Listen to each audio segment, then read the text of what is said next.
Capítulo 1. Até o ano de 1860, o mais certo era nascer em casa. Atualmente, até onde eu sei, os grandes gurus da medicina decretaram que os primeiros choros de um recém-nascido devem ser proferidos nos ares anestésicos de um hospital, de preferência em um da moda. Então, os jovens senhor e senhora Button estavam 50 anos à frente quando decidiram que, em um dia, no verão de 1860, seu primeiro filho deveria nascer em um hospital. Se esse anacronismo teve qualquer coisa a ver com a surpreendente história que estou prestes a contar, jamais saberemos. Eu vou lhes contar o que aconteceu e deixar que julguem por vocês mesmos. Os Button possuíam uma invejável posição, tanto social quanto financeira, na Baltimore de antes da guerra. Eles eram relacionados a esta ou àquela família, que, como todo bom sulista sabia, os indicaram à participação no enorme pariato que povoava grande parte da Confederação. Essa foi sua primeira experiência com o encantador costume antigo de se ter bebês. O Sr. Button estava naturalmente nervoso. Ele esperava que fosse um menino para que pudesse ser enviado à Universidade de Yale, em Connecticut, na mesma instituição onde o próprio Sr. Button ficou conhecido, por 4 anos, pelo óbvio apelido de Algema.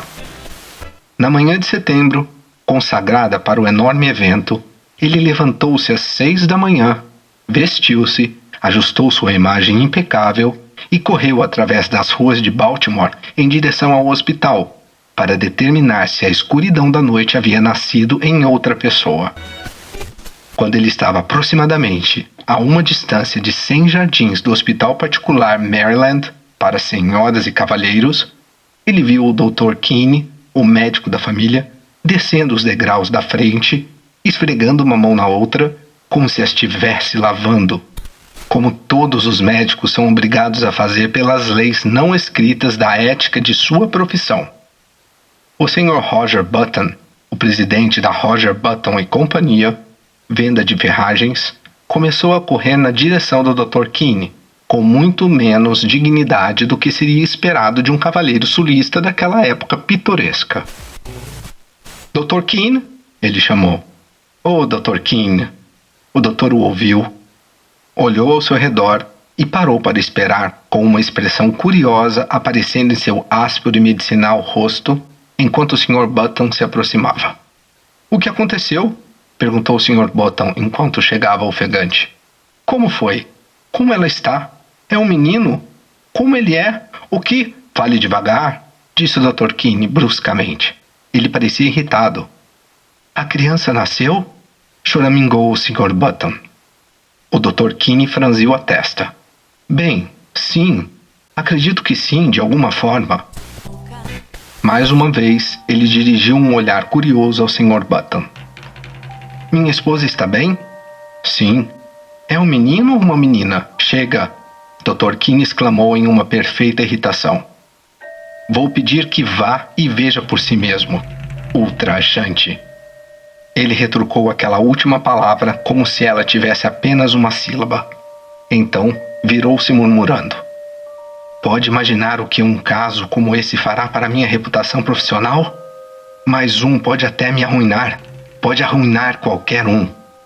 Qual é o problema? Perguntou o Sr. Button horrorizado. Trigêmeos? Não, não são trigêmeos. O doutor respondeu de forma cortante. É melhor que vá ver por si mesmo e procure outro médico. Eu o trouxe ao mundo, meu jovem, e tenho sido médico de sua família por 40 anos, mas chega. Não quero mais ver você nem nenhum de seus parentes nunca mais. Adeus. Então ele se virou de forma brusca e, sem dizer mais nenhuma palavra, subiu em seu faetonte que esperava do lado de fora e dirigiu para longe.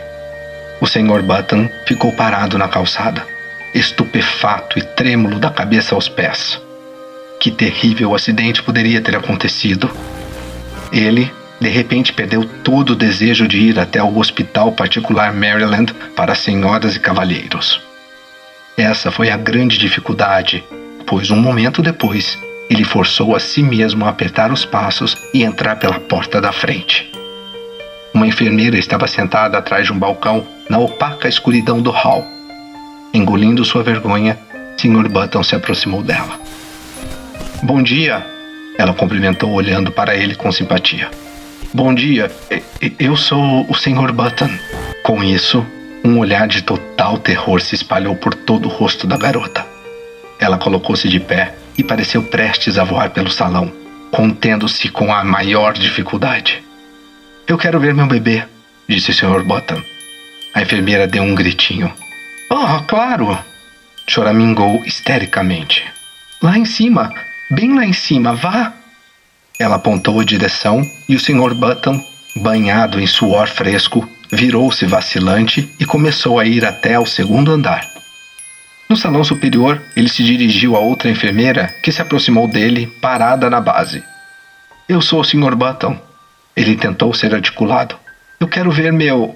Clac! A base caiu no chão e rolou na direção da escada. Clac, clac.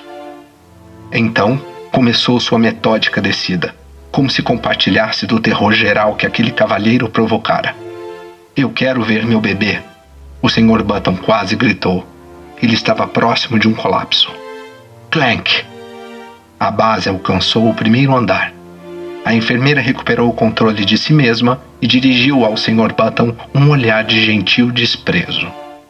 "Tudo bem, Sr. Button." Ela concordou com uma voz sussurrada. "Muito bem, mas se o senhor soubesse o estado em que todos ficamos essa manhã, é perfeitamente ultrajante. O hospital nunca mais terá sequer o fantasma." Esperamos que você tenha gostado desta prévia. Para continuar ouvindo este audiolivro no Google Play Livros, use o link na descrição do vídeo.